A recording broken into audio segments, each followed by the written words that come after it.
Now, ito next one na papakita ko sa inyo is certified hot. Kasing hot ni Andrea Brillantes. Wow. And it's none other than the INFINIX Hot 30. Sabi sa inyo, hot na siya, HOT. Now, kung gusto niyo ng real hotness at around 6,000 plus pesos, tapusin niyo ang video na ito. So, hi guys, ako po si Richmond ng Gadget Sidekick and welcome back to my channel, Real Hotness, INFINIX Hot 30. And ang kanyang 8 gigs of RAM and 120 gigs of storage, which can expand up to 16 gigs of RAM, is priced at $6,999. Link on the description box below. But before that, buksan natin. So guys, right now, i-unbox na natin ang INFINIX Hot 30 na Free Fire Edition. So kita natin, we have a Helio G88 na processor and it can also give you up to 16 gigs of RAM, 8 plus 8 gig. So ganito itsura niya on the sides. Tara, buksan muna natin.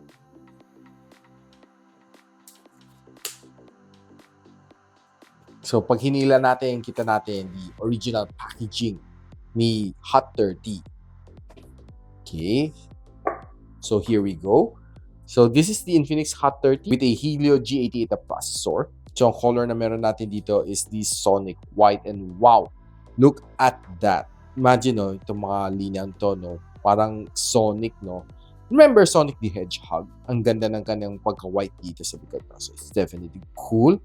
And I like the way it's being designed dito sa likod ng INFINIX Hot 30. So let's check the other things inside the box. So we have your warranty card, your jelly case na, maganda yung kanyang jelly case, ha. Ito yung kanyang Free Fire Edition na special case na kasama dito. Ganito magiging itsura niya pag sinalpak niyo ang case dito sa phone na ito. It really looks cool. Medyo nadagdagan ng astig ito phone na ito. We also have your SIM ejector tool, your Type-C cable, and of course, a 33 watts na fast charging brick kasama dito. So, pasyalin ko muna kayo dito sa phone na ito. So, dito sa likod, kita natin ang kanyang 50MP na camera module. So, sa ilalim nandiyan ang kanyang audio jack, then of course, microphone in, Type-C port, of course, and loudspeaker. On the side, ganyang fingerprint scanner / power button, of course, yung volume rocker. Sa ibabaw, it's pretty clean. And on the other side, andyan ang kanyang SIM tray. So once na sinundot natin, pag hinila natin, kita natin triple card slot. Of course, dalawang 4G na nano SIM, and of course, isang microSD card slot. Now, kita natin to phone na ito is sexy. Ang ganyan ng kanyang likod, and it has a glass-like finish na may pagka 3D ang kanyang finishing. Ang ganda, tinan mo pag nailawan siya. Kala mo may 3D effect sa likod. Eh, mukha siyang glass, to be honest with you. And ang phone nito is quite slim. So, sinabi ko sa inyo, sexy. Ang sarap hawakan siya dito sa aking kamay. And it has the latest na double barrel na camera module. So, dalagang updated siya. And plus, andyan pa kanyang audio jack. So, definitely, this one is the one to consider kung mahilig ka pa sa headphones. So, itong phone na ito, makita natin, special ang team natin. Dahil this one is being partnered together with Free Fire. So, yung team niya is specially made for the INFINIX Hot 30. So no wonder ang kanyang box is special edition din. Ang pansin ko guys, si INFINIX lang yung very active in collaborating with yung mga brands, yung mga games na favorite natin, no? In the past, may ML, PUBG, ngayon meron bang Free Fire dito. So I expect mga iba, no, pretty soon, like maybe, Genshin Impact, and sila Call of Duty Mobile, pretty soon. Now, ang processor na nandito sa loob is nothing new. It's one of the very common na MediaTek Helio G88. Alam naman natin ang capability na itong chip na ito. It can give you a good gaming experience at a certain level. So, malalaman natin a little bit later pagdating sa gaming. Now, running some benchmark like Antutu benchmark. Ito naman score na kuha niya dito sa latest Antutu version 10. So, if you break it down, ito makikita natin. Ito naman benchmark dito sa Wildlife ng 3D Mark. At ito naman result niya dito sa Geekbench. So, nilagay naman natin itong phone na ito under thermal throttling. Makita natin na it's almost all green. So, nag-throttle naman siya to 81% sa kanyang maximum load. So, I think the result is not bad. Now, ang display nitong phone na ito is a 6.78. Quite big naman siya na IPS LCD. It has super bright display na gives you yung better na brightness pag kinakailangan mo dito sa phone na ito. Which is, for me, not pretty bad. And itong phone na ito supports up to 90 Hz screen refresh rate. Either ilagay mo sa 90, 60, or sa auto. Ako, okay na ako sa 90. And what's surprising dito is even at that price point, level 1 ang kanyang wideband security level. So watching all my favorite show dito sa YouTube, sa Netflix, okay. Okay naman kanyang display dito. Don't expect na kasing ganda siya ng AMOLED display, but I can say watching videos dito with the full barcada, okay naman siya. And the Okay naman kayo ng brightness. Siguro ang pansin ko sa kanya, under the bright sunlight, medyo hirap lang siya ng konti. But hanap lang kayo ng konting lilim, I guess, okay na siya. One of the thing na medyo hindi ko gusto dito sa phone na ito is medyo makapal ang kanyang baba, and medyo malaki ang kanyang punch hole. And pati yung kanyang side is medyo makapal din ang kanyang bezels. Hindi naman siya nakaka-apekto sa viewing angle ko dito sa phone na ito. So, it's not really a big deal. So, browsing on social media like TikTok, Facebook, Instagram, and of course, Twitter, okay naman siya. Smooth na kanyang experience dahil sa kanyang 90 Hz of screen refresh rate. So, expect very smooth as long as maganda yung internet connection. Okay siya. Sinubukan natin mag-sound tripping dito sa phone nito on Spotify.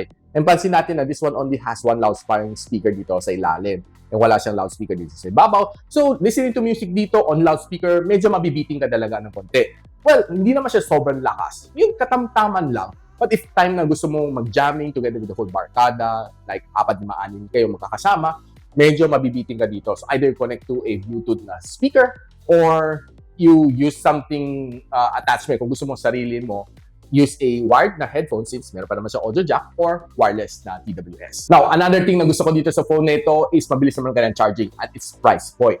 6,999 and ang kanyang charging is 33 watts sa kanyang 5,000 mAh na battery. Now, if you're charging from 10 to 100, takes roughly mga 1 hour and 45 minutes to 1 hour 50 minutes para matapos ang buong cycle. Okay, di ba? Not so slow. If you're using itong phone na ito for the whole day, kayang-kaya naman na magtagal as long as you're using normally, wala heavy gaming, taking photos, listening to phone calls, browsing social media, watching some videos, kayang-kaya naman niya one whole day. So, nilagay natin to under battery stress test. So, nakakuha naman siya roughly 9 hours na screen on time. So, not so bad.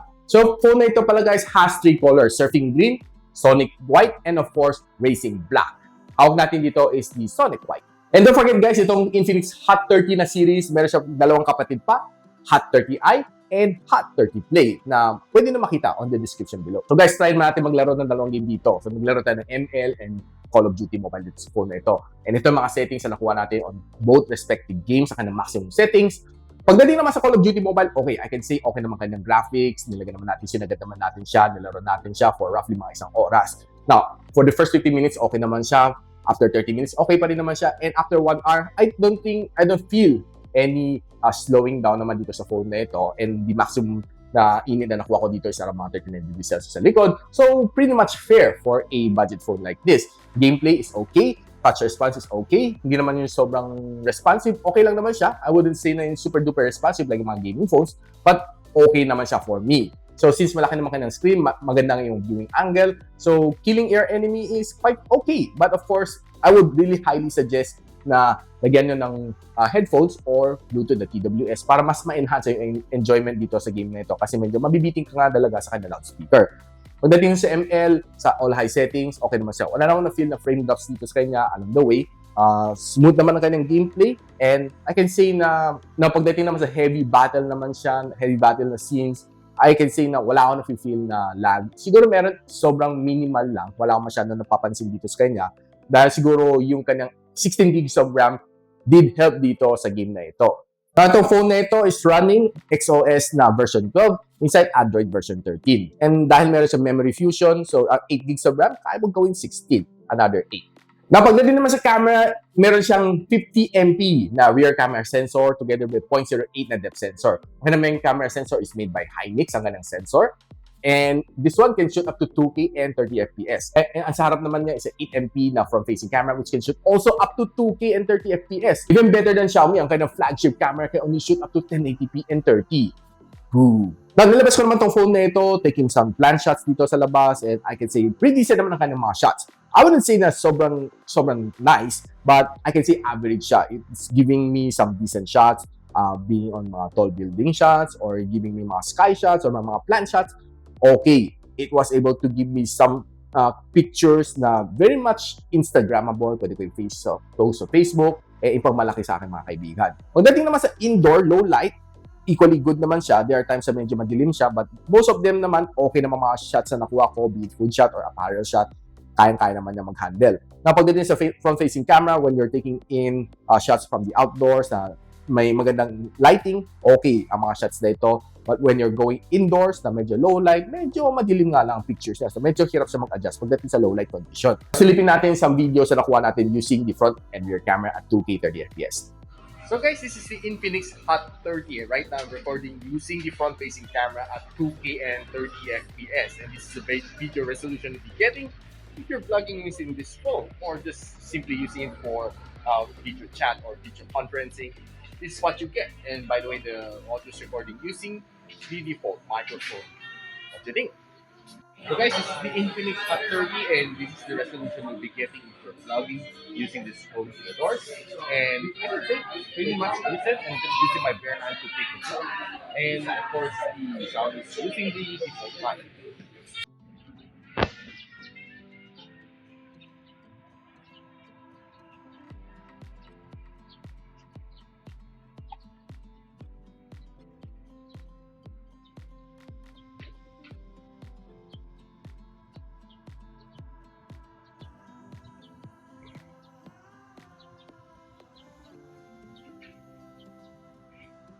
Nakita naman natin mga videos na nakuha niya using 2K, 30 FPS. Okay naman siya. Kanyang resolution is okay.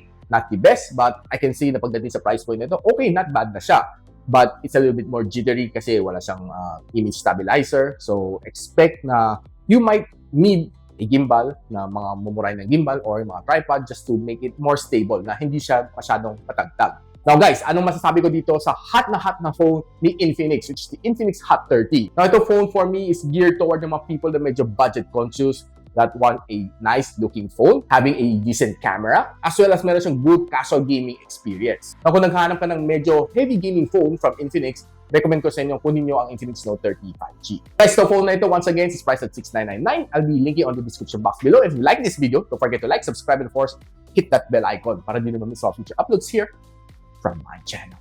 And so, ako para si Richmond, and you're watching Gadget Sidekick. What's up?